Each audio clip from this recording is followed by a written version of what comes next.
Supply delays continue to plague businesses across the country. President Biden meeting with CEOs at the White House today to get an update on any progress on that front. Let's bring in Yahoo Finance's Jessica Smith. And Jess, we're talking about his supply chain task force CEOs from the likes of FedEx as well as Gap.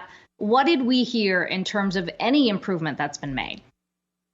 Yeah, the president did speak at the top of this meeting when cameras were allowed in, and he did say that there has been progress made. Again, he's meeting with these executives to try and get a handle on the supply chain issues that we've been talking about for months now. At the top of the meeting, President Biden did say increasing prices are top of mind for him. He said there has been progress made so far, especially when it comes to issues around the ports and making sure shelves were stocked ahead of the holidays. The president noted that on-shelf availability pre-pandemic was at 91%, and he says now that number is at 90%. You'll remember the president did put together a task force in June to try and deal with all of these issues. He pushed to expand trucking hours and hours at ports. And tomorrow, he says the Transportation Department will announce more grants for ports.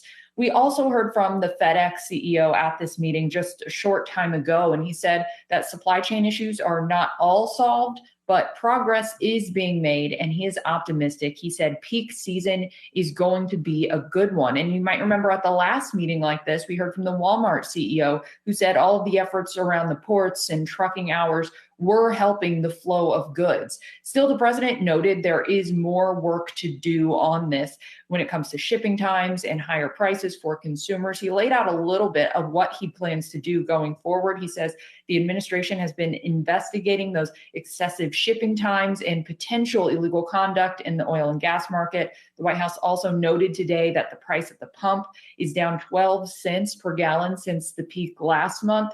The president said he's going to convene his competition council in January to ensure robust competition across industries. This is something that he's working on that he says is a hallmark of healthy capitalism. So in order to solve these issues in the long run, though, in order to make more progress, the president once again urged Congress to pass his Build Back Better Act. Of course, that has stalled recently after Senator Manchin said he could not support it as it stands now. But President Biden is again still pushing that legislation. And Republicans have been seizing on all of these supply chain and pricing issues politically. So this is something that the White House definitely wants to get under control before the midterms next year. Akiko.